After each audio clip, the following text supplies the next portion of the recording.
ধাক্কাধাক্কি করে না, ধাক্কাধাক্কি করে না।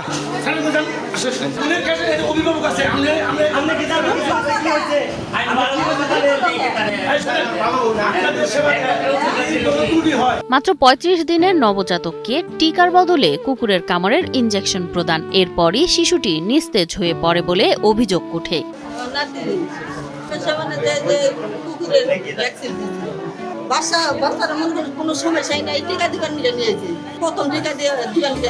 মায়ের কোলে করে হাসপাতালে নেওয়া হয়েছিল নিয়মিত বিসিজি টিকা দিতে, কিন্তু অভিযোগ ওঠে সেই শিশুকেই ভুল করে দেওয়া হয়েছে জলাতঙ্ক প্রতিরোধী ভ্যাকসিন।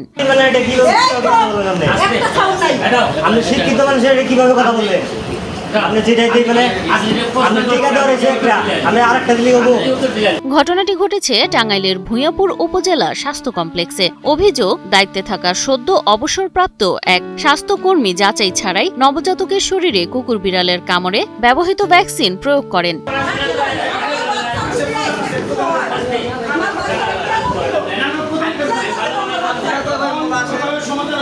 বিষয়টি ধরা পড়ে যখন শিশুর স্বজনরা টিকার কার্ড চাইলে বলা হয় কুকুরের ভ্যাকসিনে কার্ড লাগে না।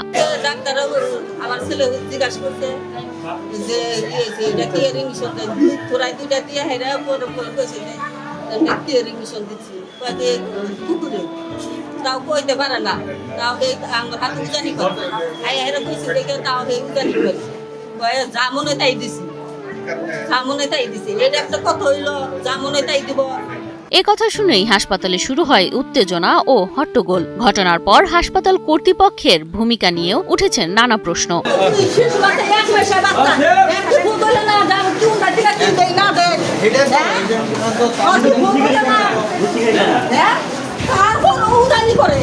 হাসপাতাল সূত্রে জানা যায়, টিকাদান কার্যক্রম পরিচালনার মূল দায়িত্বে ছিলেন সহকারী স্বাস্থ্য পরিদর্শক নুরুল ইসলাম নুরু। তবে পদোন্নতি সংক্রান্ত কাজে ব্যস্ত থাকায় তিনি নিজে উপস্থিত না থেকে সদ্য অবসরপ্রাপ্ত কাইয়ুমকে দিয়ে টিকাদান কার্যক্রম পরিচালনা করাচ্ছিলেন। তবে এই বিষয়ে বক্তব্য জানতে চাইলে তিনি কোনো মন্তব্য করতে রাজি হননি।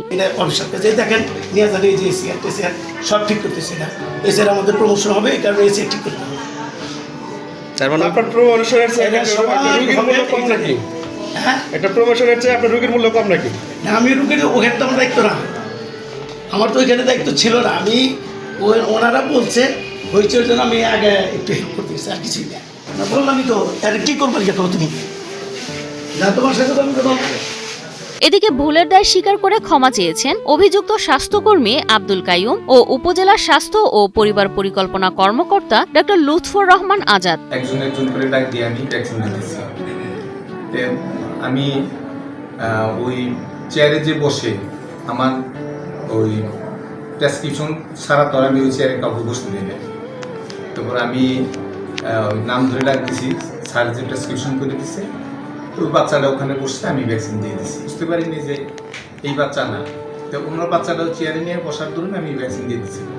আসলে যেটা হয়েছে এটা অনাকাঙ্ক্ষিত ভুল হয়েছে, আমি ইচ্ছাপূর্বক এই ভুলটা আসলে করি না, এই জন্য আমি দুঃখিত আর কি। 1 মাসের একটা বাচ্চা তাকে বিসিজি ভ্যাকসিন দেওয়ার জন্য নিয়ে আসা হয়েছে। তো ওখানে আমাদের এই বাচ্চার সাথে আরো কিছু বাচ্চা আছে যাদেরকে র্যাবিস ভ্যাকসিন দেওয়ার জন্য কুকুরের কামড়ের যে ভ্যাকসিন, ওই ভ্যাকসিনটাও দেওয়ার জন্য নিয়ে আসা হয়েছে। তো যখন আমাদের টিকাদান করবে, উনি একে একে ডাকছেন যে এই নামে অমুক আসে, ওই র্যাবিস ভ্যাকসিনের একটা ভুলতে ওনারা গিয়ে বসে বসতে পারছেন। তখন উনি যখন র্যাবিস ভ্যাকসিন দিয়ে তারপরে দেখা গেছে